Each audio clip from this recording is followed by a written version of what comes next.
რეალურად ეს არის მთელი ფენა და ინფრასტრუქტურა, არქიტექტურის ჩამოყალიბება ახალი ტიპის სომხეთის და რეალურად მოიცავს პირველ რიგში რუსული ბირთვული სადგურის ჩანაცვლებას ამერიკული ბირთვული სადგურით, რომელიც იქნება მოდულის ტიპის, რაც გულისხმობს იმას, რომ პირველი მოდული, როდესაც ჩამოყალიბდება, სრულად ჩანაცვლდება დღევანდელი ატომური ელექტროსადგური, მაგრამ შემდეგ შეიძლება ძალიან მარტივად, იაფად მოდულების დამატება. რაც იმას ნიშნავს, რომ სომხეთს ექნება ძალიან დიდი რესურსი სუფთა და უსაფრთხო ენერგიის, ეს ახალი ატომური ელექტროსადგური სეისმურად სრულიად უსაფრთხო იქნება, რაც სერიოზული პრობლემა იყო აქამდე და რატომ ჭირდება სომხეთს ამდენი ელექტროენერგია თან საკმაოდ იაფი. რადგანაც შემოდის ტრიპის პროექტი, რომელიც გულისხმობს რკინიგზას, გზებს, ნავთობსადენს, გაზსადენს, ენერგეტიკულ კაბელს და ასევე ინტერნეტ კაბელს და კიდევ სხვა შესაძლებლობებს და ამის პარალელურად შემოდის, რაც ყველაზე მნიშვნელოვანია, სომხეთში არ არის გაზი და ნავთობი. ეხლა აზერბაიჯანში ვიზიტის დროს ExxonMobil-სა და SOCAR შორის ახალი შეთანხმება დაიდო, მაგრამ სომხეთში, რადგან ნავთობი და გაზი არ არის, ამერიკა როგორც ჭეშმარიტი მოკავშირე შემოდის 21 საუკუნის გაზის და ნავთობით, ეს არის ხელოვნური ინტელექტის დატა ცენტრები, ეს არის ჩიპები, არა მხოლოდ ჩიპების სომხეთში ექსპორტი, NVIDIA-ს იცით რომ მსოფლიოში ყველაზე დიდი კორპორაცია არის დღეს NVIDIA, მისი ჩიპების, უნიკალური ჩიპების ლიცენზია გაეცა სომხეთზე, რომელიც მხოლოდ 5 ქვეყანაში არის პრაქტიკულად, მათ შორის ბრიტანეთში, საფრანგეთში, ისრაელში, სამხრეთ კორეაში და იაპონიაში და მე-6 გახდება ეხლა სომხეთი, რაც წარმოუდგენელი ამბავი არის. ანუ ტექნოლოგიური ხაბი გახდება ფაქტობრივად. დიახ, და ამავდროულად საუბარია ჩიპების წარმოებაზე სომხეთში, რადგანაც ჯერ ერთი სომხეთი თავად არის იშვიათი მეტალების მწარმოებელი ქვეყანა, მაგრამ ამავდროულად ტრიპის პროექტის ფარგლებში ცენტრალური აზიიდან ამერიკაში ჩატანა კი არ იქნება საჭირო. სომხეთშივე მოხდება ამერიკული კომპანიების მიერ ამის გაკეთება და ქალბატონი ლელა აბსოლუტურად სწორად ამბობდა, რომ ეს გაკეთდა ხაზგასმით, რომ პრემიერი ფაშინიანის და ამ დღევანდელი მთავრობისადმი ნდობა და სომეხი ერის მიმართ საბოლოო ჯამში სახელმწიფოს მიმართ არის ნდობა და ნდობის საფუძველზე ხდება ეს. მიუხედავად იმისა, რომ ჯერ კიდევ რუსული ბაზა არის, მართალია დიდი ნაწილი უკვე გაყვანილია რუსული ჯარების, მაგრამ რეალურად ჯერ კიდევ სომხეთი სრულად არ არის, ასე ვთქვათ, განთავისუფლებული ამ რუსული წნეხისგან. ამის ფონზეც კი ნდობა არსებობს, რადგანაც ფაშინიანმა და ხელისუფლებამ ბევრი გააკეთეს იმისთვის, რომ ეს ნდობა მოეპოვებინა და თქვენ ვერასდროს ნახავთ იმ განცხადებებს, რაც კეთდება თბილისიდან. მე იცით, რომ წარმოვადგენ პოლიტიკურ ინიციატივას ჯერ საქართველოს და ჩვენი გუნდი აფასებს იმას, რომ საქართველოს დღევანდელი ხელისუფლება ჯერ რუსეთის ინტერესებს ატარებს თავისი ამ განცხადებებით და თუ სომხეთის მაგალითს დავაკვირდებით, ფაშინიანმა თავისი ქვეყნის ინტერესები წაიყვანა წინ აქტიურად შეძლო ნდობის ჩამოყალიბება ამერიკელებთან და რაღაც მუქარები აქედან კონსპირაციის თეორიებით კი არ მართა დიალოგი, არამედ და თან პირობებით, რომ ეხლა ყობახიძე რას ამბობს, რომ ჩვენ დაველოდებითო და იქნება აი ამერიკელებს მოუნდეთ. ქალბატონ ლელას შეფასება აბსოლუტურად სწორია, მეც ბევრჯერ მithქვამს, რომ ივანიშვილის გაცვლა იყო იმაზე, რომ საქართველოს იქნება მონოპოლისტი აქ და შესაბამისად ივანიშვილი დააყენებს პირობებს დასავლეთისთვის, აღიარონ მისი დიქტატურა საქართველოში. ამერიკელებმა ცხადია, ამერიკელები არ აპირებდნენ რუსეთის მარიონეტებთან ვაჭრობას ამ თემებით და როდესაც ნახეს, რომ სომხეთში არის ხელისუფლება, რომელიც გულწრფელად პროდასავლურ ნაბიჯებს დგამს და ალიევი, რომელიც პრაგმატულია, ალიევი არ არის პროდასავლელი პოლიტიკოსი, ყველა მიცის ეს. მაგრამ ალიევი საკუთარი ხსებას ეგ უკვირს, ხო, ხა ალიევს ველაპარაკებით, ჩვენ რა უფრო დიქტატორები ვართ. არა, დიქტატურაში არ არის საქმე. ალიევი არის სუვერენი. ალიევი თავისით წყვეტს. ის თურქეთთანაც, ისრაელთანაც აბალანსებს, რუსეთთანაც რაღაც შეთანხმებები აქვს, მაგრამ აბალანსებს, იმიტომ რომ ალიევი არის სუვერენი. ვინ თulis ყობახიძე არის სუვერენი? ვინ არის სუვერენი საქართველოში? ივანიშვილი? ამერიკელებს ეჭვიეპარებათ, რომ ივანიშვილი არის სუვერენი საქართველოში. ამერიკელები ფიქრობენ, ჩემი ანალიზით, რომ ივანიშვილი აქ წარმოადგენს მხოლოდ და მხოლოდ რუსეთის ინტერესებს და ეჭვიეპარებათ მისი შესაძლებლობებში უკაცრავად, მაგრამ რა გააკეთა ალიევმა, როდესაც შეთანხმება იყო 2020 წლის 9 ნოემბრის მე-9 პუნქტში რომ წერია და ამას რომ ითხოვდა პუტინი, კი ბატონო ფაშინიანმა იქიდან გადაუხვია ძალიან მარტივად, მთელი შეთანხმება დაარღვიეს ყარაბაღში რაც მოხდა მაგის ფონზე და ფაშინიანისთვის ფაშინიანმა არ უღალატა რუსეთს, პირიქით რუსეთმა უღალატა სომხეთს, მაგრამ ალიევმა პირდაპირ თქვა პოლიტიკური გაგებით გადააგდო რუსეთი ამ ყარაბაღის ამბის მერე და თვითონ აირჩია ამერიკის მმართველობა, იმიტომ რომ პრაგმატულია იცის ამერიკა და ეხლაც რომ ვენსი ჩასული იყო თქვა ყველაზე ძლიერ სახელმწიფოსთან გვაქვს მოკავშირეობა. ალიევმა ძალიან კარგად ალიევს ესმის ვინ არის რა არის ამერიკა და რა არის რუსეთი და შესაბამისად მოადარებთ სუვერენს და მოადარებთ საქართველოში რუსული ტიპის მმართველობის ჩამოყალიბებას და ამერიკას იმიტომაც სჭირდება დღეს სომხეთი, აზერბაიჯანი ეს ახალი გზა, იმიტომ რომ ცენტრალური აზიის რუსეთის გავლენიდან გაყვანას აპირებს. და საქართველოს გავლით ეს ვერ მოხდებოდა, იმიტომ რომ თავად საქართველო არის სამწუხაროდ დღეს რუსეთის გავლენის ქვეშ და დღეს სანამ ჩვენ საუბრობთ ვენსმა დაანონსა 5 მილიარდი და შემდეგ 4 მილიარდი, ანუ 9 მილიარდი ინვესტიციები სომხეთში, თან ტრიპის ფონდიდან ატომური სადგურისთვის, მათ შორის დატა ცენტრებისთვის, ხელოვნური ინტელექტისთვის, მაგრამ ეს ფული მოვა ტრიპის ფონდიდან და პრაქტიკ ტრიპში კი ინვესტიციას ამერიკა ჩადებს და სომხეთი იქიდან მხოლოდ შემოსავალს მიიღებს, ინვესტიციის ჩადება არ დასჭირდება, უსაფრთხოებაც გარანტირებულია. სად არის საქართველო ამ დროს? საქართველოს ინტერესები სად არის? ჩვენ ვიყავით ერთადერთი ქვეყანა, რომელსაც ჰქონდა სტრატეგიული პარტნიორობა რეგიონში, დღეს ვართ ერთადერთი ქვეყანა, რომელსაც არ აქვს ეს სტრატეგიული პარტნიორობა. ამაში ვინმე ფასი უნდა გადაიხადოს პოლიტიკური? საგარეო საქმეთა სამინისტროს თანამშრომლებს შეეხება ეს ჩვენ მთავრობას, მათ ხო ხელფას ვუხდით. თუ სხვანაირი სახელმწიფო ვართ, სადაც მოქალაქეების წინაშე არ არიან ანგარიშვალდებული, უნდა იყვნენ. ეს არის უდიდესი კრახი ჩვენი საგარეო პოლიტიკური ვექტორის, ჩვენი ეკონომიკური პოლიტიკის, ჩვენ თუ არ გვექნება ეს ლოგისტიკაზე გათვლა, მათ შორის ახლა დღეს განაცხადა გერმანიის ელჩმა 75 მილიონი პროექტი არ განახორციელდეს, ანუ მეზობელ სომხეთში 9 მილიარდი პლუს პროექტი განხორციელდება, ჩვენთან უკვე შეთანხმებული 375 მილიონი გაუქმებულია აზერბაიჯანში. 6 მილიარდის კორპუსებს აგვიშენებენ, არაბები აგვიშენებენ კორპუსებს. კი ბატონო, სანამ წარმოგიდგენთ ხა, სომხეთში ატომური ელექტროსადგური კეთდება. რუსი დილერები როდის გაყიდიან მერე იმას. ჩიპების და ახალი ტექნოლოგიების საწარმო კეთდება და ჩვენთან კორპუსები შენდება. ჩვენთან თან ვისთვის? უცხოელებისთვის, იმიტომ რომ Eagle Hills-ის ეს პროექტი გინ თბილისთან, გინ ბათუმთან არის უცხოელებზე გათვლილი და ქალბატონი ლელა ასევე დამემოწმება იმაში, რომ სამხრეთით, თბილისით და ბათუმის სამხრეთით რთული ვითარება გვაქვს ჩვენ დემოგრაფიული იმისთვის, რომ მათ ფუფუნება კონდეს ჩვენ ავაშენოთ რაღაც გაუგებარი ახალი დასახლებები, მით უმეტეს უცხოელებზე გათვლილი. ეროვნული უსაფრთხოება ამ ქვეყანაში არსებობს თუ არა? ეს არ არის არც ეთნიკური, არც რელიგიური საკითხი, ეს არის სუფთა ეროვნული უსაფრთხოების საკითხი, მერაბ. კი ბატონო, ნამდვილად ასეა. მერაბ, ვიცხოვრობს კიდე ერთ საკითხია, მაგრამ ერთ-ერთი რასაც ვაწარმოებთ ქვეყანა, არის კორპუსი. არა, მაგრამ ქართველი თუ არის ცხოვრობს, იქ ამ ქვეყნის მიზანი რა არის? ქართველების კეთილდღეობა არ არის? კი, მაგას გეთახ. არის ერთი ქალაქი, ერთი ფაკულტეტი. გიორგი, მითხარი, შესაძლებელია, რომ ამაზე აეწყოს განათლების კონცეფცია? იმის ნაცვლად, რომ ჩვენ ინკლუზიური მიდგომა ქონოდა საერთოდ გვეფიქრა სახელმწიფოს როგორც ვავითარებთ. ამის ნაცვლად გვაქვს წარმოუდგენელი აბსურდი. ერთი დღე ზეიმობენ, რომ ორ უნივერსიტეტს აერთიანებენ, მეორე დღე ზეიმობენ, რომ აღარ ვაერთიანებთო. რატო აერთიანებთ, რატო აღარ აერთიანებთ საერთოდ რა პოლიტიკას აწარმოებთ? ბოლონიის პროცესიდან რომ გაგვიყვანეთ, ჩრდილოეთ კორეას აპირებთ საქართველოში? მომავალი თაობების ბედი გაინტერესებთ თუ მარტო მათი შვილების უცხოეთში კარგი სწავლა აინტერესებთ, იმიტომ რომ შეძლებული არიან საკმარისად? ანუ როდესაც რეგიონზე ვსაუბრობთ, ორივე ქვეყანას ახლა სომხეთს და აზერბაიჯანს აქვს შეთანხმებები დადებული, სომხეთი მიიღებს უმაღლესი დონის ახალ დრონებს, სადაც ძალიან უჭირდა და დააკვირდება საზღვარს, თან დრონებს მერე შეუძლია რეალურად არა მხოლოდ სადაზვერვო, არამედ დარტყმითიც გახდეს, თუ ამერიკა გადაწყვეტს ამას. აზერბაიჯანი კი მიიღებს ნავებს კასპიის ზღვაზე, გასაგებია რუსეთის და ირანის საფრთხეებისგან, იმიტომ რომ ყაზახეთი და თურქმენეთი მათი პრაქტიკულად მონათესავე ერები არიან თურქულ სახელმწიფოთა ორგანიზაციაში. ჩვენი შეიარაღებული ძალები სად არის? სად არის საქართველოს პრიორიტეტი?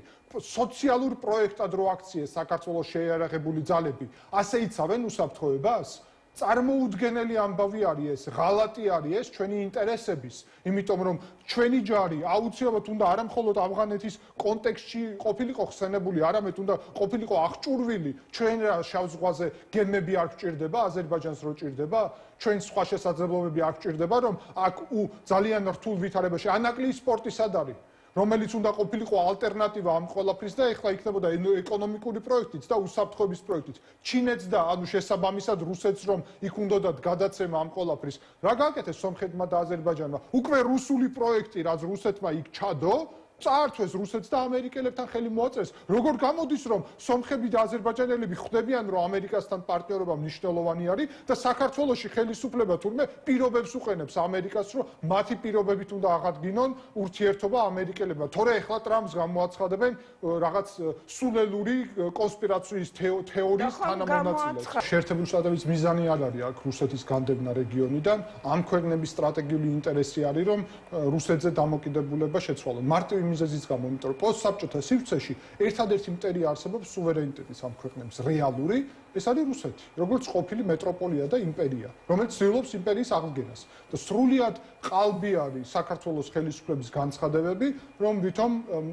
საქართველოს სუვერენიტეტზე ფიქრობენ, მაშინ როდესაც დამოკიდებულება რუსეთზე გაიზარდა, ხოლო სუვერენიტეტის მტერს ევროკავშირს უწოდებენ, რომელიც რეალურად გარანტორი შეიძლება იყოს, როდესაც თან ახლა უსაფრთხოების პრიზმაშიც გადადის, აღარ არის მარტო ეკონომიკური ბლოკი ევროკავშირი და სომხეთი ერთდროულად ხედავს ევროკავშირში ინტეგრაციას, კანონი არის მიღებული ევროკავშირში გაწევრიანების შესახებ.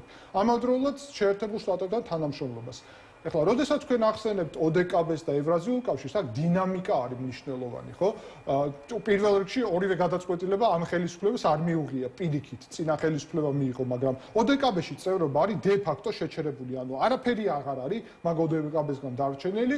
მე ვფიქრობ, რომ არასწორი იყო იმ მომენტშივე სრულად არ გასვლა, მაგრამ რეალურად რაღაც მომენტში გავლენ იურიდიულადაც. ევრაზიულ ეკონომიკურ კავშირსაც შეეხება ძალიან მარტივად უნდა თქვა. აი, ლავროვმა პირდაპირ თქვა, რომ ხა იგივე ევროკავშირისგან რომ მიდის სომხეთიო, ხო ხვდებიან, რომ ევრაზიულ კავშირში აღარ დარჩებიან და ამიტომ ეკონომიკურად რამდენად აწყობთ ეს სომხებს, იმიტომ რომ ძალიან მიბულია რუსეთზე. ეკონომიკურად ბევრი სომეხი ცხოვრობს და შეუძლია გამოყაროს იქიდან რუსეთს, როგორც ქართველები გამოყარა თავის დროზე და ასე შემდეგ. ხო, ბევრი სომეხი ამერიკაში ცხოვრობს და ევროპაშიც, მაგრამ თუ ესე გამოყრას არაფერია. არა, ხო, გასაგებია, მაგრამ რუსეთი აპირებს დეპორტაციას სომხების, სომხეთის სახელმწიფო მათი ტყვე ვერ გახდება და მე არაერთხელ მithქვამს, რომ უნდა გადასახლდნენ სომხეთში და ამით პირიქით სომხეთსაც თვისაც კარგი იქნება დემოგრაფიულად და რუსეთთან დამოკიდებულებასაც შეცვლიან. ასე რომ ეგ ყალბი კონცეფტი რაც ქართულ ოცნებას ასევე აქვს, რომ იქ ქართველები ცხოვრობენ და ამიტომ ჩვენ რაღაც რუსეთთან განსაკუთრებული სუვერენიტეტი უნდა დავუთმოთ პრაქტიკულად ამ მიმართულებით, სომხეთს არ აქვს ეგ მიდგომა ნათელია, იმიტომ რომ სახელმწიფო სუვერენიტეტის დათმობა დიასპორის გამო არავის არ გაუგია ზოგადად. მეორე მომენტი არის ძალიან მკაფიო აქ, რომ სომხეთი ევრაზიული ეკონომიკური კავშირიდან დღეს იმიტომ არ გამოდის, იმიტომ რომ 2024 წლის 5 აპრილს ბრიუსელში იყო შეხვედრა ბლინკენი, ურსულა ფონ დერ ლაიანი და ფაშინიანი და დაიდო შეთანხმება, რომ დასავლეთი უზრუნველყოფს სომხეთის ეკონომიკის დივერსიფიკაციას, ვთარგმნი ამას რუსეთისგან დამოუკიდებლობას და ევრაზიული კავშირიდან გასვლის მომზადებას, საქართველოს გავლით როგორც კანდიდატის ქვეყნის ევროკავშირის წევრობის. რა მოუვიდა იმავე აპრილის თვეში კანდიდატის სტატუსს, როდესაც ივანიშვილმა პარლამენტის მიმდებარე ტერიტორიიდან გამოაცხადა, რომ ევროკავშირი გლობალური ომის პარტია, თავზე დაემხო სომხეთს საკუთარი გეგმები საქართველოსთან ერთად და საქართველოს გავლით რუსეთისგან დამოუკიდებლობის და ბევრმა ეს ვერ შეამჩნია, მაგრამ რეალურად ჩვენ საქართველოს საბოლოო ჯამში სომხეთს ხელი შევუშალეთ რუსეთის განთავისუფლებაში. ახლა ინფრასტრუქტურა ეწყობა, რომ თურქეთის გავლით უნდა მოხდეს ეს ყველაფერი. და ამერიკა მაგიტომაც ერთვება აქ, იმიტომ რომ საქართველოს უკვე არის რუსეთის გავლენის სფეროდ განხილული. შესაბამისად, სომხეთი გამოვა ევრაზიული ეკონომიკური კავშირად, მაგრამ მაგას მართლა ჭირდება, რომ ეკონომიკა იყოს რამეზე დაფუძნებული. დღეს ჯერ კიდევ წინა ხელისუფლების წყალობით და საქართველოს ხელისუფლებაც მაგას აკეთებს, ჩამოკიდებულია სომხური ეკონომიკა რუსეთზე. ამიტომ ეხლა ჩიპების ინდუსტრია, ხო, 9 მილიარდი დოლარის ინვესტიცია რომ ჩადეს, ხო გახსოვთ? მილიარდ 9-ზე რომ გაზარდეს, ხო გახსოვთ, ესეც მithქვამს. ეხლა საუბარია, რომ ეს პროექტი მარტო NVIDIA-ს დატა ცენტრის 4 მილიარდი ღირებულების იქნება. 4 მილიარდი ღირებულების ერთი პროექტი, თან საუბარია, რომ ეს დასაწყისია. ანუ ეს ნიშნავს, რომ სომხური ეკონომიკა გახდება მაღალ ტექნოლოგიური, ანუ როგორც ისრაელშია, სოფლის მეურნეობით, ღვინის გაყიდვით და ასე შემდეგ, შორს ვერ წახვალ, რაც არ უნდა კარგი იყოს. ამიტომ ქართულმა ოცნებამ მიზან მიმართულად ქართული ეკონომიკა ჩამოკიდა რუსეთს, ხოლო სომხეთი ახლა ეტაპობრივად ცulis ეკონომიკის სტრუქტურას იმისთვის, რომ მე მარტივად გამოვიდეს ევრაზიული კავშირიდან, იმიტომ რომ არავის არ უნდა ისე გამოვიდეს მოვიდეს ბრაზილიური კავშირი და თავის თავს ავნოს და არც დასავლეთი ეუბნება და კიდევ ერთი არგუმენტი რომ აქ ომი უნდათ თურმე ყალბია. სომხეთში ეკონომიკის ზიანიც კი არ უნდა და არ ეუბნებიან რომ უცებ გამოდი. ეუბნებიან რომ ნელ-ნელა მოემზადე და ისე გააკეთე ეს ნაბიჯი და აზერბაიჯანში პირდაპირ სახელმწიფო მედია წერს რომ დსთ-დან გასვლას აპირებს აზერბაიჯანი. და იქაც მთელი ეს დისკურსი არის და პირდაპირ ვიტყვი ამას დაღესტანის კუთვნილებაზეც არის მედიაში მართალია, მაგრამ გარკვეული საუბრები აზერბაიჯანში, ასე რომ კონტექსტი სხვა არის. ნელ-ნელა მივდივართ იქეთკენ რომ თურქული სახელმწიფოები სულ უფრო ძლიერდებიან. თურანის კავშირი. ალიევი კი ბატონო, ალიევი საუბრობს იმაზე, რომ წელს უნდათ პირველი თურქული წვრთნების ჩატარება აზერბაიჯანის ტერიტორიაზე. რა თქმა უნდა, ეს სომხეთისთვის პრობლემა იქნებოდა, რომ არა ვაშინგტონი, რომელიც ეუბნება, რომ მე ჯეიდი ვესმა რა თქვა ერევანში, რომ მე შვიდობის გარანტია არის ძალა. და ჩვენ სომხეთს პირველი კონტრაქტი გავაფორმებთ 11 მილიონი დოლარის, მაგრამ არა 11 მილიონი კონკრეტულად დრონების მიმართულებით, რაც გააფორმეს. რა ცოტა ეხა დრონები. გასაგებია, მაგრამ პირველი კონტრაქტი არის სომხეთთან შეიარაღებული ძალების მიმართულებით და ეს გაიზრდება, თან ფულიც იქნება ტრიპის ფარგლებში და შესაბამისად სომხეთის გაძლიერებას აპირებენ, რომ ამ თურქული პროექტის ფარგლებში სომხეთი ძალიან სუსტი არ იყოს, იმიტომ რომ ისტორიული პრობლემები არის. თორე ინდური კონტრაქტია კიდე, რომლითაც ფრანგების ფაქტორიაში სომხურ შეიარაღებას სომხეთი ინდოეთთან გააფორმა ხელშეკრულება, საიდანაც ასევე ყიდულობს სომხეთს აძლიერებენ, რომ თურქული საფრთხე არ შეექმნას და თურქეთს აძლიერებენ, იმიტომ რომ თურქეთის გაძლიერება თურქული ამ ქვეყნების საბოლოო ჯამში რუსეთის დასუსტებას ნიშნავს. და საქართველოს ამ კონტექსტში აღმოჩნდა რუსეთის უბრალოდ მარიონეტი და პროქსი სტრატეგია.